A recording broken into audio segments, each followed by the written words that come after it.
Welcome to SVN news.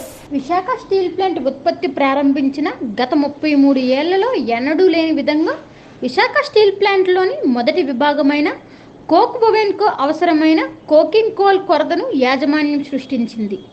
దీనికి బాధ్యతలైన Visakha steel plant సిఎండిని వెంటనే తొలగించాలి అని సిఐటియు డిమాండ్ చేస్తుంది.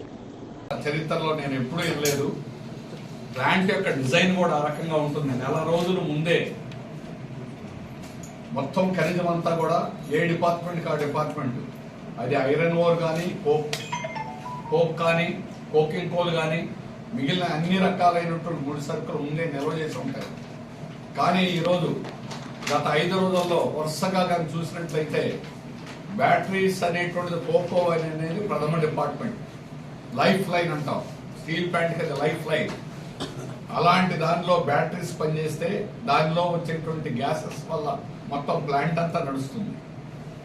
ఒక్క డిపార్ట్మెంట్ వల్ల ఆ డిపార్ట్మెంట్ తగ్గిపోవడం కాదు, మొత్తం ప్లాంట్ అంతా ఈరోజు ఆపరేషన్ ఆగిపోతుంది అని నేను కాదు, స్టీల్ ప్లాంట్ యాజమాన్యం గంగవరం పోర్టుకి ఇవ్వడం నందువల్ల నిన్న రాసినటువంటి లేఖ, ఈ